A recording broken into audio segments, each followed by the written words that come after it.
We're live, eh? We are live. Okay. Good evening, everyone. evening. Welcome. Man, these days come fast, don't they? Yeah, they sure do. Wow. Good evening. Thank you for coming in. We're going to wait just a couple of seconds. Unless you're ready to get started, I can go ahead and try to get us. You did all your sharing and all that you normally do. Yes, I'm going to do it. Okay. Hello, family. Cecil, thank you for joining us. Jennifer, thank you so much for joining us. I'm going to try to go ahead and work this out. You're going to start? Yeah, I'll go ahead and start. Well, let me just thank Cecil and Jennifer for coming in as well. Yes. And also, who was that? Darlene, thank you for coming in, Darlene. Mm-hmm. Well, welcome to our month of marriage talk. That's what we dedicated the month of February to marriage talk, since, Valentine's Day is somewhere up in the middle there. Yes. Right there in the smack dab in the middle. So we thought we'd talk about love. And every month, what we try to do, we will dedicate about 30 minutes on Thursdays. This time you're tuning in at 7 o'clock. So those of you who are already here, you know that. And we talk about 30 minutes. Up until this point, we failed miserably at keeping it to 30 minutes. But we're going to try to shrink it down and get into like a little 30-minute time frame to discuss really topics that can strengthen your family life, whether it's your marriage, personal leadership, which will help your marriage. Yes. And even we'll talk about some parenting issues as well. And so, as we said, this month we've been talking about marriage, and now we're coming up here on the end of the month. I can't believe February is already done. I know. And it went by really, really fast. Mm-hmm. Yeah. So we're going to be wrapping up the month of February tonight, and we're going to have, I think we have a really good topic to talk about tonight. But for those of you who don't know, my name is Tony Davis. This is beautiful lady sitting to my, well, you're on my left, but on the screen it looks like you're on my right. At your side. Yeah, at my side is my wife, Nicole, my good thing. Nicole, good thing for 26 years. Yes. And we're your marriage and family mentors. And tonight we're going to be talk. Well, let me just back it up. So what we like to talk about, for those of you who may not be familiar with us, what we like to talk about is the how-tos of acquired knowledge. Because look, quite frankly, we all know that there's no shortage of information out there. You can get it from the traditional means, like your books and maybe old tapes or CDs or whatever. And in today's internet age, you can get all kinds of information on the internet. And then with social media, everybody has an opinion, so you can definitely get all kind of information out there. But what we like to talk about is the how-tos of acquired knowledge, because quite frankly, not to pat ourselves on the back, but I guess I'm gonna pat you on the back. We've actually done that. we've actually sat down. By the grace of God. Yeah, we buckled down and we've actually had some good results, and now we want to share it with others so that they can acquire those same kind of, obtain those same results. And we've been doing this all month. We started this month. This was our marriage talk. So the first week we did search for the good things in your spouse. I'm trying to remember them without looking at. Yes. Okay. Search for the good things in your spouse. Then we talked about appreciation grants unlimited access. And then we talked about set the tone. Set the tone. And this week we're talking about. What we're going to do, actually, let's just back it up before we talk about this week. So what's today? Not last Saturday, this Saturday, whatever, we had our book signing. And at the book signing, we actually brought up a topic of, Keith Sweat's song, There's a Right and a Wrong Way to Love Somebody. And the question that was posed is, what's the right way to love your spouse? What's the wrong way to love your spouse? And what are we going to do about it? So tonight, what we're going to do is we actually went through some of the responses there, and we picked out one of the answers that we thought was a really good answer, but we're going to explore that a little more tonight, which was that right and the wrong way to love somebody, and just really kind of do a little deeper dive, because of the time constraints at the book signing, we weren't able to do that. We were able to just really touch the surface, but and I don't even know how deep we're going to get tonight, because we're trying to keep this to 30 minutes, but we're going to go a little bit below the surface and try to get some more application and see how we can help people with that. Yeah. And so what we decided to do, because at the book signing, we actually had discussions. And during those discussions, there was a lot of information that came out. And as we were looking through it, it was like, okay, what can we share, or what conversation can we continue with our Facebook Live so that we can allow you guys who weren't able to be there? It was very robust conversation. Yes. And hopefully we'll be able to put those videos on Facebook or maybe even YouTube. But what we decided, we took a couple of issues or topics that came up. And so that's what we're going to kind of dissect tonight. So the first one was the first one Well, you mean the one topic. the first one, the first time. Well, ask your questions. What was the question you asked? Well, what's the right way? What's the right way to love and the wrong? What's the right way to love somebody? What's the wrong way to love somebody? And what are we going to do about it? And so from that, there were two areas that we figured these need some additional conversation, and that was the whole issue of compromise, right? Yes. So compromise. Well, that's right. Well, right. Yeah, compromise. And it came up. Actually, it came up when as a right way, as a right way to love somebody. As a matter of fact, when we get into marriage, we think one of the best things that we can do. Okay, David, I see it. Okay.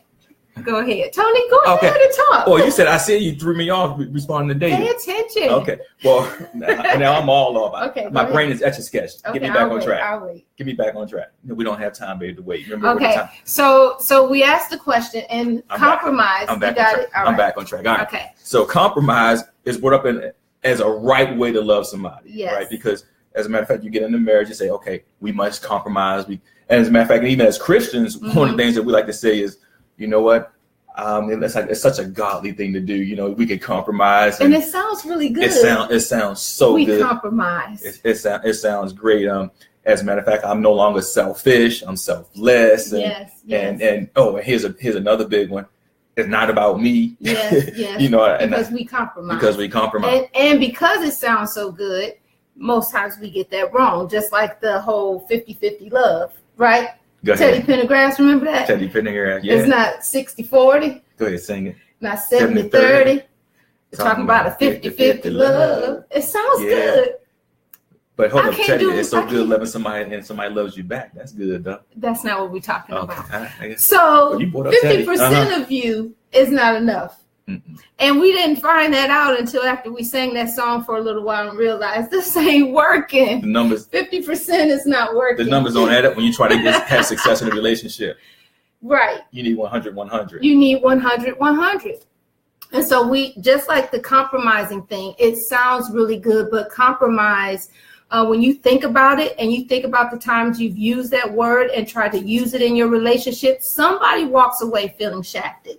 Well, let's just back it up a little bit, because in theory, because it's a phenomenal idea. Yes, it sounds good. And it is. I mean, if you can properly apply it, it is we're going to air quote, a right way to love. Yes. But the problem is the application of the compromise. And as you said, when most of us look at trying to compromise within marriage, as you said, somebody walks away feeling. You said shafted. Is that the word you used? I did. Okay, shafted.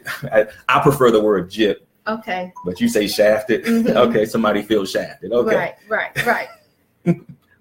And so because somebody's getting more. When I say shafted, that means somebody is walking away with more than the other.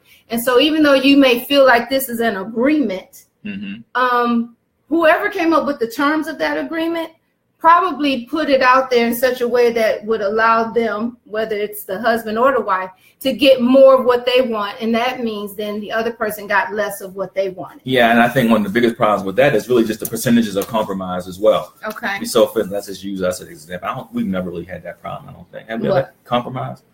Well, where food is concerned, I feel like I've compromised a lot. All these guys, I like to eat, like my pizza. I like deluxe. I like a lot of things on my pizza. You guys wanted cheese. When it first started, it was cheese. No, we wanted at least pepperoni too. Okay, then pepperoni. So I feel like we're not gonna waste time on that. All right, so go ahead.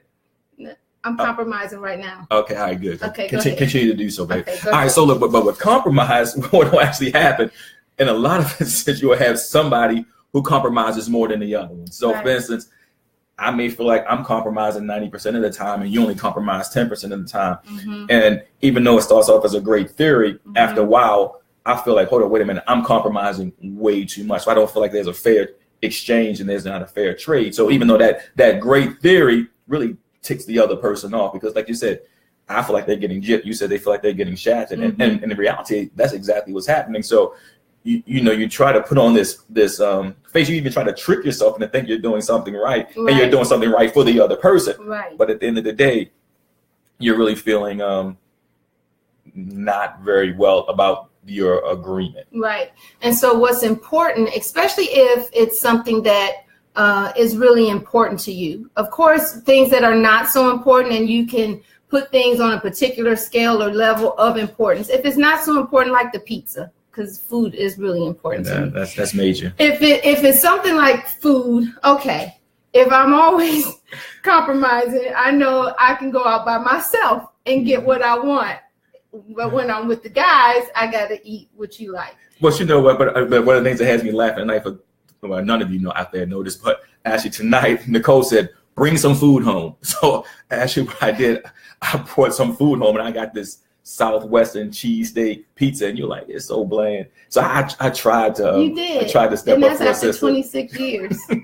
Okay, so now you're looking at the level of the issue, or the intensity or the severity of the issue. Mm-hmm. And so if compromise it works, but it doesn't work well enough for the two of you to walk away with what you need, then collaboration is really where you want to get to. Mm-hmm. And when you are collaborating, it's really taking into consideration the needs of both parties, mm-hmm. and making sure that those needs are met, that you're getting whatever it is that you are requesting of your spouse, whether it's, and we know our biggest issues are around sex, money, and the children, how you parent and how you spend money and how much intimacy you have. And those are very important issues. And because we have not learned how to properly communicate our needs, I'm left to either make assumptions about what you need, or I'm making decisions for you because I don't take into consideration what you need. Or you make assumptions for the other person,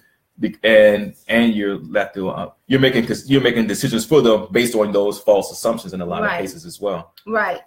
And so, especially in the case of a man, and of course you can correct me, if it looks like the conversation is going too long, or it's not, you're not getting what you think you should be quick enough, then you may just say, like one of the people said during the discussion, you just let her win. Mm-hmm. You just let her win so that the conversation can be over.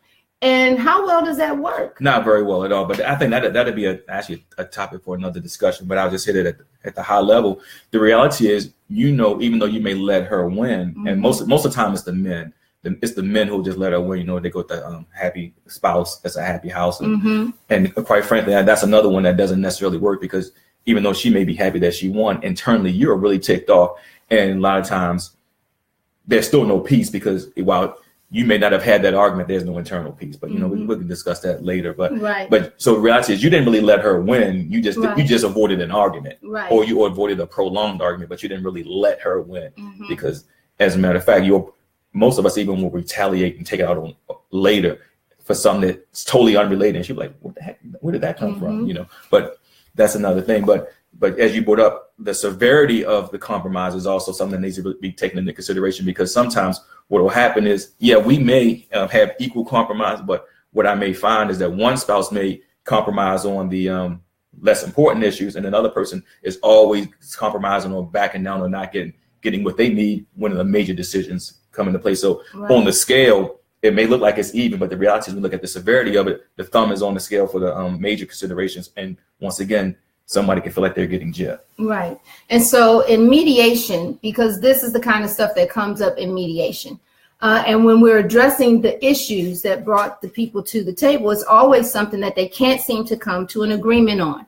And it boils down to positions and interests. Mm-hmm. So when you have a position, a particular thing that you want or you feel like you need, you kind of dig your heels in for that. And where the problem is that we don't know how to articulate why that's so important to us.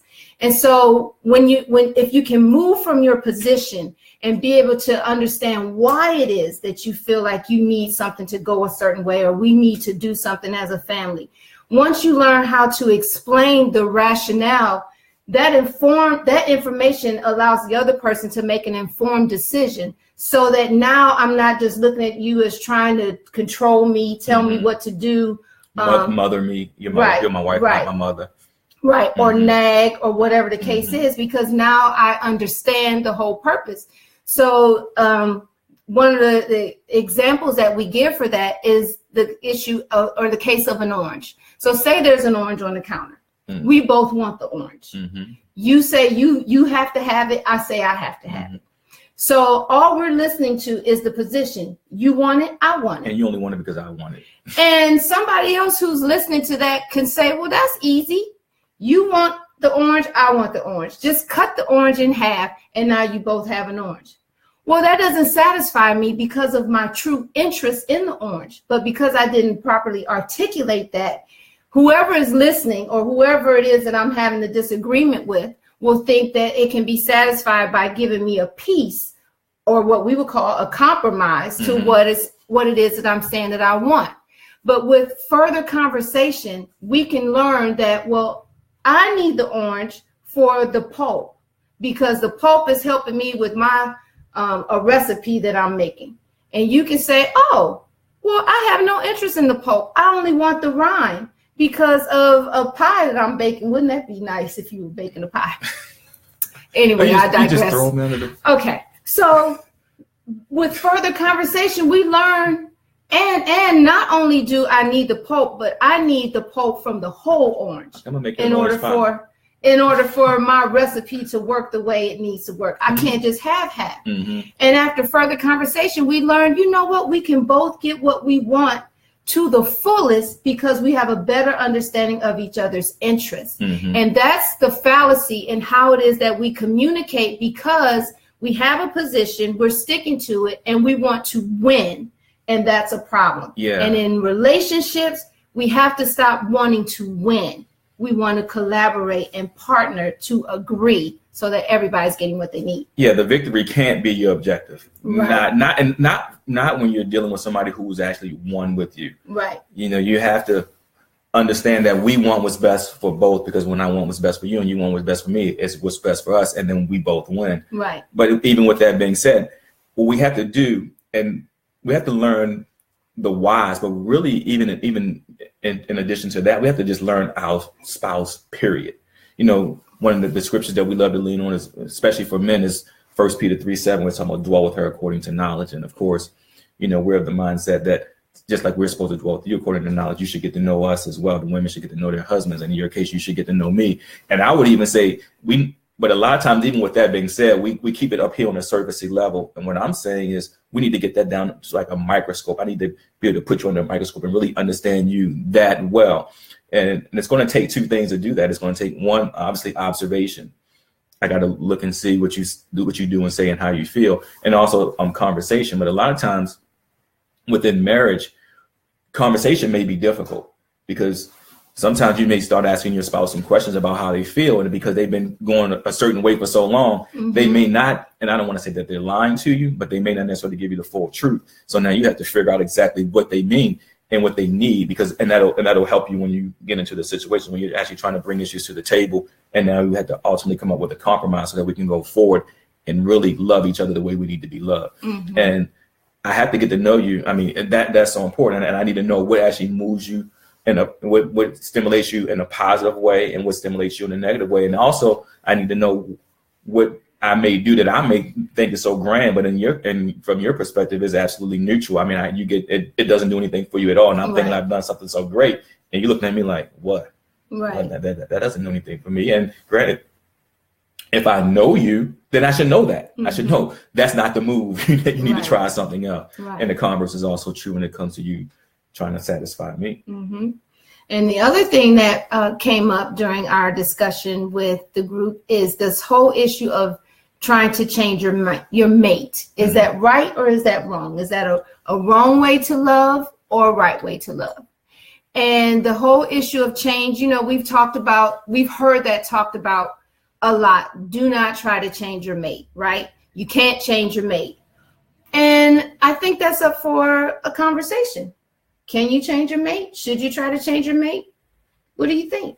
Well, you know, I think the scriptures even tell us, even in that 1 Peter 3:7, that with your good behavior, you can actually win them over. But I think let me see. Should you change your mate? I don't know if there's a bright line test there, because, you know, you have several factors at play. One of the things is you definitely always want to get better. Right. And if I'm going to be an asset to you and you're going to be an asset to me, we should always be striving to help each other be better. And we'll give each other something that the rest of the world won't give each other. We'll give each other complete honesty because, quite frankly, you know me better than anybody on this planet, and I with you. So I can give you some honesty that other people just may not be able to give you. Right.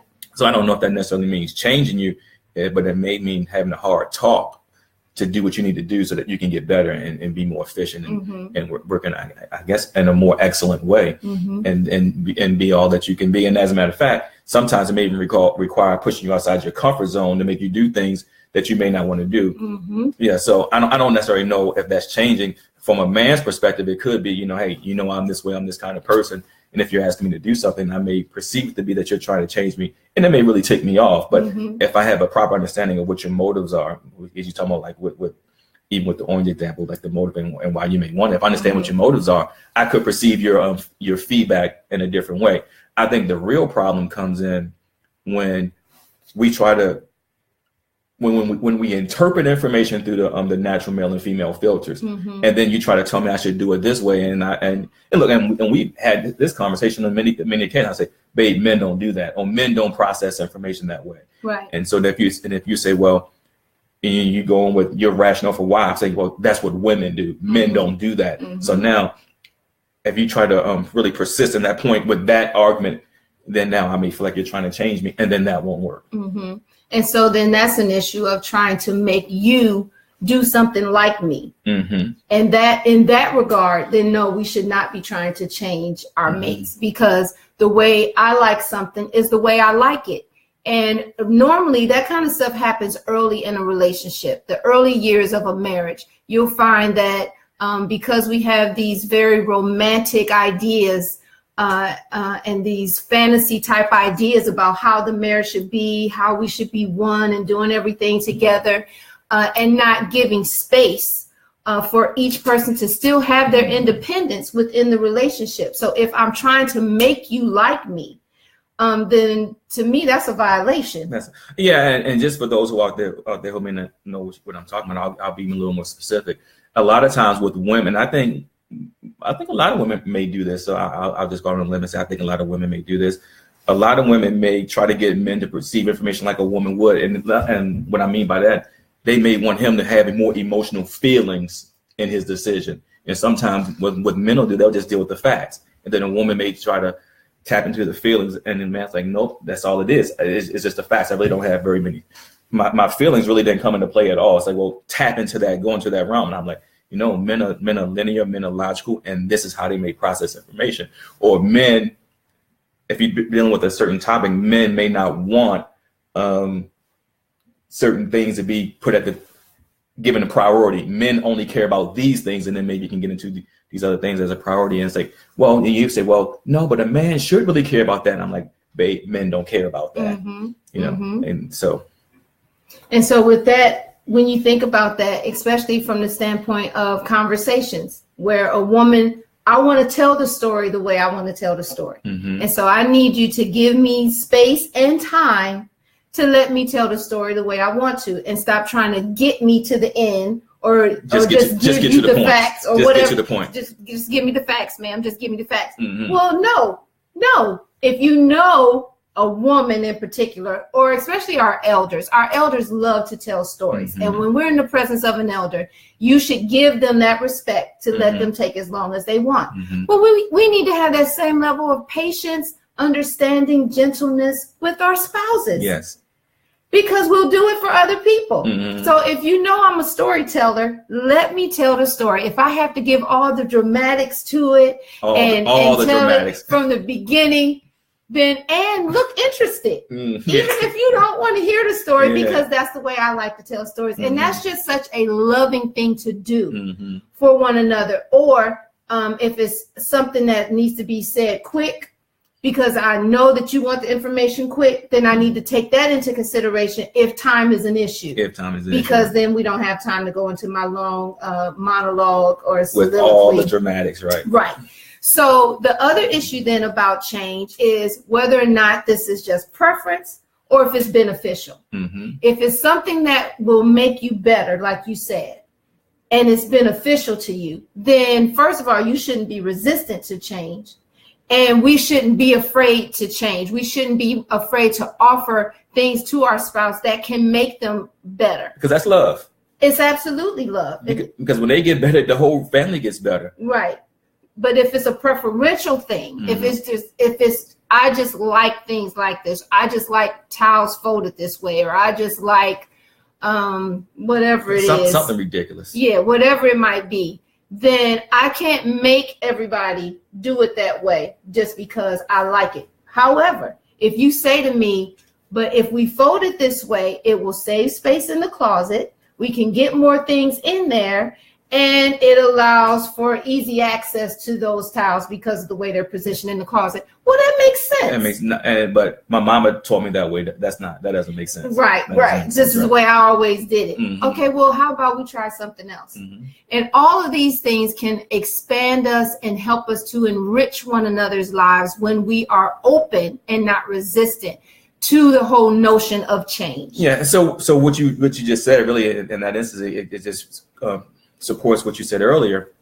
Is when we collaborate, we show the benefits of why we're doing it, and you have to understand why. And the objective is really to show the benefit and not to just win the argument. Right. And that's the real important thing to do there, because sometimes even when we let like as we said earlier, when you let the other person win, you let them win, but you still feel defeated and you feel gypped. And the reality is you really didn't compromise. And the reason you didn't compromise because the act may have happened the way that the other person wanted it, but you didn't compromise it in your heart. Right. That's right. And we have to learn how to do it so we can do it with a good heart, and really we can walk away feeling good about it. We can look at the compromise as a true win-win situation. So what we're really trying to stress tonight is, even though compromise may seem like a great way to support your spouse and actually love them the right way, be aware of the pitfalls that normally don't work. And I think most people who are listening, if you've been married for more than 3 days, you know that sometimes these cliches, they don't necessarily work. They sound really good and they make you feel holy, but the reality is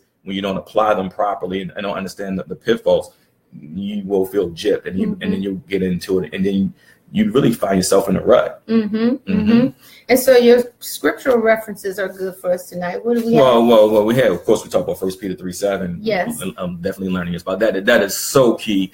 It's not something that you can just talk about and just gloss over. Like I said, you really have to put her under the microscope and know all of her cells. Like, oh, that's Nicole's cell moving right there. I know this woman, and I know what she wants. Even if she's not giving me all that I need from the perspective of conversation, of course I can always observe and watch, but from a conversation perspective, sometimes, look, you may tell your spouse what you think they may want to hear, and that doesn't always work well as well. So you got to know them just as well as they know themselves. And of course, one of your favorite scriptures. Well, and it's vice versa. Yeah. I mean, it's, even though the scripture says dwell with your wife according to knowledge, it goes both ways. And that's just a love move, to want to know your spouse and to give them what makes them happy or what helps them to feel fulfilled or to enjoy life better. That should be something that we entertain with joy and excitement to do that for one another. Yeah. Not just on Valentine's Day, not just at Christmas or on birthdays, anniversaries, but as a lifestyle. Yeah, and one of the things that we came up with when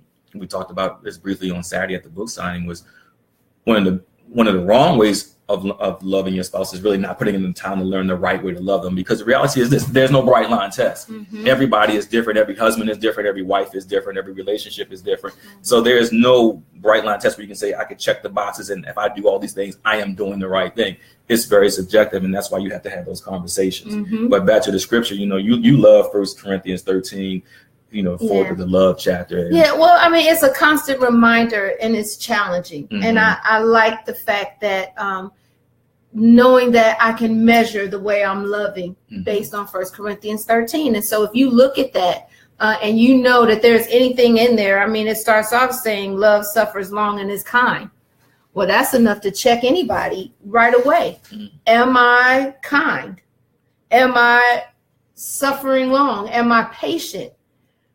Yes or no? And because this scripture allows me to measure where I am and what I'm doing, it helps me to become a better person and to change. And I'm doing that because, first of all, I love God and I love you. And that's just the right thing to do. So going back to just this whole month, all the things that we've been talking about this month are things to help you first of all, get your heart in a right place where your spouse is concerned. Get your mind in a right place, and your actions will follow. If your heart and your mind are in line with the Word of God, everything that you do, everything that you, all of your perceptions, all of your thoughts about your mate will align with the Word of God, so that you can have a more fulfilled relationship, and the dysfunctions that you have to work through will begin to diminish more and more, because the washing of the Word will continue to restore and renew your relationship when you do it as a daily way of living. Mm-hmm. Yeah, and you can just really have fun and thrive. Your relationship doesn't have to be drudgery. It doesn't have to be everybody goes through these problems.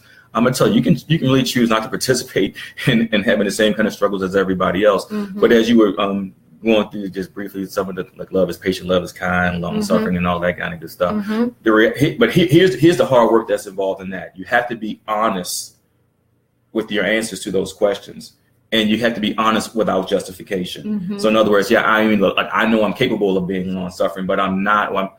I'm not because she, and then you fill in the blank. Well, I'm capable of being kind, but really I'm going to let my nasty mouth be on display with him because he, you have to be honest without justification for your negative actions. And whatever you're not doing in that scripture has nothing to do with the other person. Yeah, it's all about the decisions that you're making about how you choose to respond or how you choose to react to whatever the issues are. And so until you can get to a point where you're saying, I'm not doing it because I need to get in the Word more, or I need to learn to listen more, all of the focus, all of the attention needs to be on your own behavior, which are the only things you can control. Mm-hmm. So we are at our time. Yeah. But I do want to say, I didn't share this earlier. All of the videos that we've done this month on our marriage talk, you can find them on Facebook, and we're starting to actually upload these videos on YouTube as well.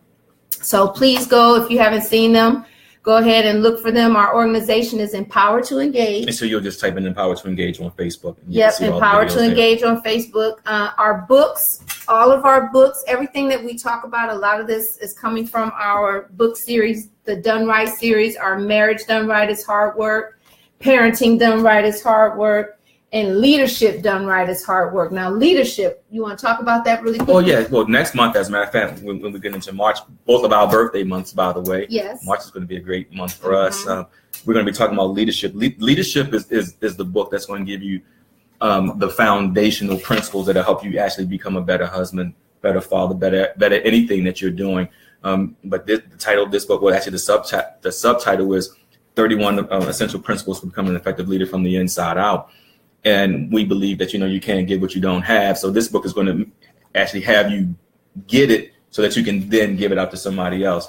We believe that everybody's the CEO, CFO, COO of their own lives, but it's going to actually equip you to become the kind of person that others will want to follow. And then from the context of marriage, it's going to make you that sexy spouse that your wife is going to, or your husband is going to love being around, and they're going to want to just do things with you because you are taking care of your business, which is really taking care of yourself. Yes. And we're going to start diving into some of those topics next month, what you would call our birthday month, the month of March. And it'll be leadership talk. So if you don't have your copy, you can either go to Amazon to get it, or you can get it on our website, which is empowertoengage.com. Thank you so much for being with us, and we will see you next week. Thursday.